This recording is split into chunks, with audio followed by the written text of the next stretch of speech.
paz do Senhor Jesus Cristo. Sou Júnior do canal Júnior Oliveira com mais um SOS Espiritual, socorro de Deus para você. Já gostaria de agradecer ao Eterno pelas suas bênçãos, pela oportunidade que nos proporciona, de estar uma vez mais pregando a sua palavra. Também gostaria de agradecer a cada um de vocês que tem cooperado conosco aqui neste canal, Que Deus continue abençoando sua vida. E eu gostaria de fazer um pedido especial a você. Continue deixando o seu like, deixe seus comentários, isso nos ajuda, viu? E não se esqueça de compartilhar os nossos vídeos para que novos inscritos surjam e o canal possa crescer. O nosso SOS Espiritual de hoje está no Evangelho de Cristo, segundo escreveu Lucas, no capítulo de número 10, o versículo 38 ao 42. Um texto bastante conhecido, mas que vale a pena a gente meditar, refletir sobre ele. O texto sagrado diz assim: indo ele no caminho, entrou numa aldeia, e certa mulher por nome Marta o recebeu em sua casa. Tinha esta uma irmã chamada Maria, a qual, assentando-se aos pés de Jesus, ouvia a sua palavra. Marta, porém, andava ocupada com muitos serviços, e aproximando-se disse: Senhor, não te importas que minha irmã me deixe servir só? Dize-lhe que me ajude. Respondeu-lhe Jesus: Marta, Marta, estás ansiosa e preocupada com muitas coisas, mas uma só é necessária. Maria escolheu a boa parte, a qual não lhe será tirada. Somente até aqui para a nossa reflexão.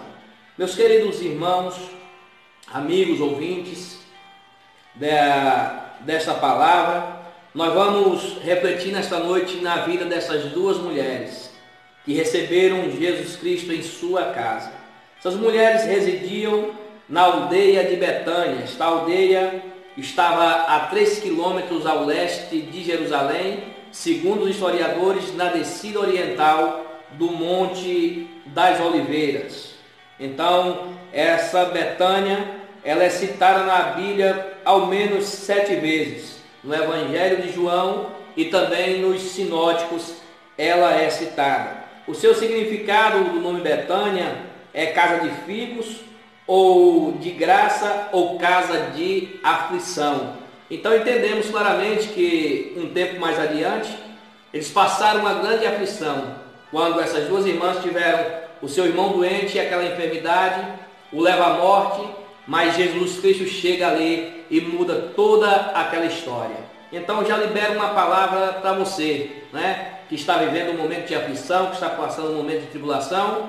Ao tempo de Cristo ele chegará e mudará toda essa história. Mas vamos analisar a primeira personagem, pois o texto sagrado, Lucas, registra que Jesus chega a esta casa e tinha duas mulheres ali, a Marta e a Maria, sua irmã. Marta, ao chegar a Jesus Cristo, certamente com a sua caravana, Marta fica preocupada, Às vezes nós julgamos a atitude de Marta, mas entenda bem, a questão da hospitalidade é uma questão bíblica, E nós lembramos de Ló, quando os anjos chegam na sua casa. Segundo os historiadores, a própria Bíblia, a gente pode entender que Ló daria as suas filhas para proteger os seus hóspedes. A hospitalidade é algo muito sério, que o judeu leva muito a sério a questão da hospitalidade. E Marta, ao Jesus chegar, com certeza Jesus não andava só, Jesus andava com os 12 discípulos, que andavam com ele, e certamente sempre aparecia alguns curiosos para poder estar com ele também aonde ele passava. E ela se preocupa, em poder servir, em poder receber bem a Jesus Cristo, e começa a correr de um lado para o outro dentro da sua casa, com certeza se preocupando com o número de pessoas, talvez o que iria servir, para Jesus Cristo, querendo agradar Jesus Cristo, pois Jesus ama esta família, e eles queriam tratar bem. Neste momento que Jesus entra, Marta começa a correr de um lado para o outro, afadigada, estressada com o serviço de casa. Maria, sua irmã, faz algo diferente. Maria se senta aos pés de Jesus e começa a ouvir Jesus falar, começa a ouvir o que Jesus está ensinando. Então Marta chega até Jesus Cristo e diz: não te importas que minha irmã me deixe servir só? peça a ela, Senhor, que ela venha me ajudar. Ele disse: Marta, tu está fadigada, está cansada, está estressada com muito serviço. Uma coisa só é necessária. E Maria escolheu a melhor parte. Então é aqui nesses dois personagens que nós queremos falar o seu coração através desse vídeo, né? Através desse SOS espiritual, um socorro de Deus para você. A primeira personagem a ser analisada, que eu quero analisar, é a Marta. O nome Marta significa amarga, senhora, dona de casa, né? Protetora do lar. É o que o nome de Marta significa. Qual a atitude de Marta ao receber Jesus Cristo em sua casa?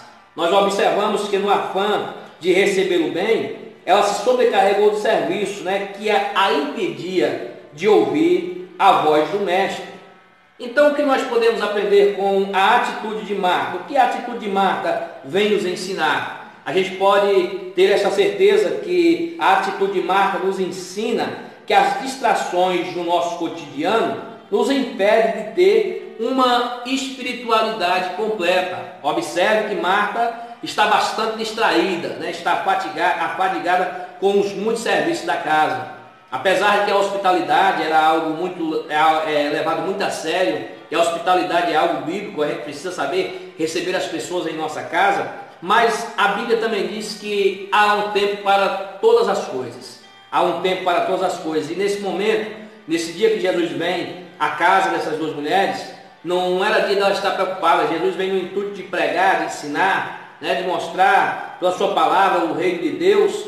Então, mas ela está impedida de ouvir Jesus Cristo, porque ela está muito distraída. Aprenda comigo aqui o que o comportamento, a atitude dela ensina para nós. Primeira coisa que a gente pode ver: as distrações nos impedem de nos aproximar de Jesus, de usufruir, de desfrutar da sua presença. Enquanto Marta está correndo de um lado para o outro no afã de recebê-lo bem, de agradá-lo, Marta não está usufruindo da sua presença. Marta não está desfrutando da sua presença.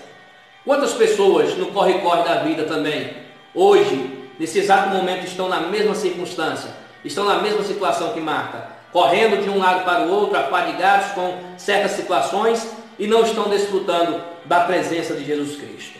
A gente pode aprender ainda mais que as distrações nos impedem de ouvir a voz de Deus. Apocalipse 3:20, aquela igreja, a igreja de Laodiceia, Jesus Cristo diz para eles: eis que eu estou à porta e bato.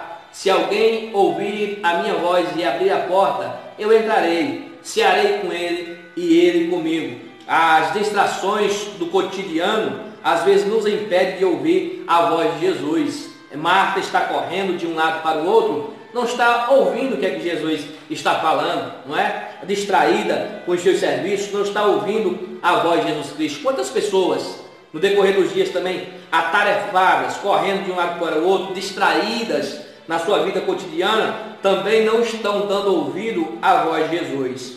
Outra coisa eu posso destacar: as distrações nos levam a priorizar o que é efêmero e transitório. Veja bem, as distrações nos levam a dar prioridade ao que é efêmero, ao que é transitório, ou seja, a algo passageiro, a algo que não tem tanto valor.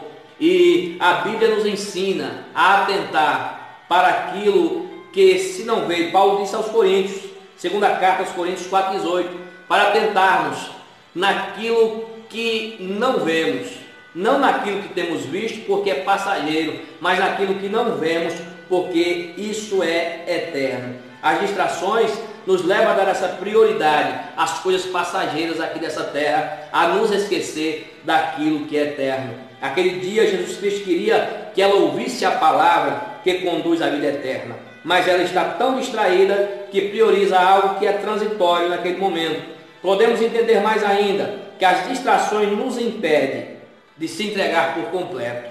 Podemos entender mais que as distrações nos levam ao conformismo, né? A se conformar com certas situações. Então podemos analisar o perfil, a atitude de Marta. Certo que naquele dia, aliás, apesar de a Bíblia nos ensinar sobre a hospitalidade e deles entenderem sobre isso, mas naquele dia era necessário parar um pouco para poder ouvir Jesus, mas ela estava tão distraída. Então aprendemos com ela. O que nós podemos aprender aqui com a segunda personagem aqui citada, Maria, a irmã da Marta? Em primeiro lugar, entender que o nome de Maria significa exaltada, forte, e alguns dizem até de uma origem incerta.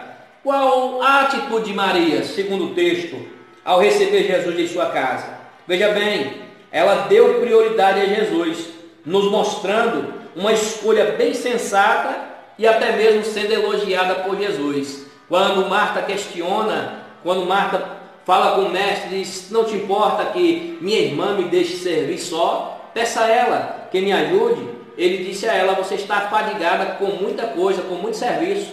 Ela escolheu a boa parte, né? Ela escolheu a boa parte, e ele elogia a sua escolha, que foi uma escolha bem sensata. O que nós podemos entender e aprender com a atitude de Maria? O que essa atitude de Maria nos ensina? Nos ensina sobre o poder das escolhas. Claro que é algo bem certo a questão das escolhas. Em primeiro lugar, a gente precisa entender uma coisa: Deus não interfere nas suas escolhas, mas se você deixar, Ele pretende guiá-las. Veja bem, Deus não se interfere nas nossas escolhas, mas se permitirmos, Ele quer guiar as nossas escolhas. Deuteronômio capítulo 30, versículo de número 15, ele coloca o bem e o mal, a morte e a vida, e diz: escolham o bem, escolham a vida para que vivam. Entenda outra coisa: nós somos senhores das nossas escolhas, mas porém somos escravos das consequências. Marta escolheu estar de um lado para o outro. Maria escolheu estar aos pés de Jesus, a se entregar por completo ali a Jesus Cristo e ouvir o que Jesus estava falando. Entenda isso: nós somos senhores das nossas escolhas, mas porém somos escravos das nossas consequências. Muitas vezes na Bíblia, vários textos da Bíblia mostram homens e mulheres que fizeram escolhas e tiveram que arcar com as suas consequências. Ló é um desses homens que fez uma escolha quando chamado ali pelo seu tio para escolher um lado para poder seguir. Escolheu ele aquele caminho, as campinas do Jordão, e as consequências o acompanham. Podemos destacar também Esaú, que escolheu trocar a sua bênção por um prato de lentilhas, e no futuro a gente viu também as consequências na vida de Esaú, né? Vimos também Davi fazendo as suas escolhas quando decide adulterar com Batseba. Vimos as consequências, fez uma escolha e vimos as consequências na vida dele, né? A gente vê tudo isso e vemos também algo positivo, de bom também, pessoas fazendo escolhas certas e tendo as consequências certas. Mas você, meu amigo, minha amiga, meu irmão, que me ouve através desse vídeo, que você possa entender que as suas escolhas podem trazer sérias consequências. Então escolha a boa parte, como Maria fez. Vamos entender mais. As nossas escolhas vão definir a nossa eternidade. Veja bem, as nossas escolhas não vão trazer consequências para nós simplesmente aqui nessa terra. Tem escolhas que vão refletir na eternidade. A Bíblia narra em Lucas 16, versículo 19, a parábola ou a história do rico e Lázaro. Podemos entender que aquele rico fez suas escolhas nessa terra. A Bíblia diz que ele regalava-se esplendidamente, vestia-se de púrpura finíssimo, não é? E a gente percebe ali, entendendo no contexto, que se regalasse esplendidamente, a sua vida era baseada em banquetes, a sua vida era baseada em festas. Foi então uma escolha que ele fez. Logo depois da sua morte, então a gente acompanha e vê aquele homem abrindo seus olhos, estando no tormento eterno, querendo que Lázaro viesse ali molhar os lábios com a ponta do dedo molhado em água. Então veja onde é que ele vai parar em relação às suas escolhas. Por isso eu digo para você que as nossas escolhas vão definir a nossa eternidade. Veja bem, as minhas escolhas também vão definir o agir de Deus na minha vida. Ou seja, Gênesis capítulo de número 12, versículo número 1, nós vimos um homem sendo chamado por Deus, não é? Vimos um homem sendo chamado por Deus: Abrão, sai da tua casa, da tua parentela, para uma terra que eu te mostrarei, farei de ti uma grande nação e te abençoarei. Então aquele homem prontamente, sendo obediente à voz de Deus, ele não questiona e ele escolhe seguir ao Senhor e parte nessa jornada, e Deus faz algo grande e age de forma extraordinária na vida de Abraão. Então isso também pode acontecer comigo, pode acontecer com você. As minhas escolhas vão definir o agir de Deus na minha vida. Outra coisa, as minhas escolhas vão mostrar o quanto eu quero ser usado por Ele, né? À medida que eu me entrego mais a Ele, à medida que Ele vai usar-me mais. Então outra coisa eu entendo, as escolhas certas me farão ficar com a melhor parte, e isso não poderá ser tirado. Foi o que Jesus Cristo disse a Maria. Então que você possa analisar a vida das duas mulheres, a vida de Marta e a vida de Maria, e entender nessa história quem você é, se você está vivendo no mundo de Marta ou se você está vivendo no mundo de Maria. Eu sei que você aprendeu com cada um dos comportamentos, com cada uma das atitudes, que você possa refletir nesta palavra e que Deus continue te abençoando, e até o próximo SOS Espiritual com o Júnior Oliveira.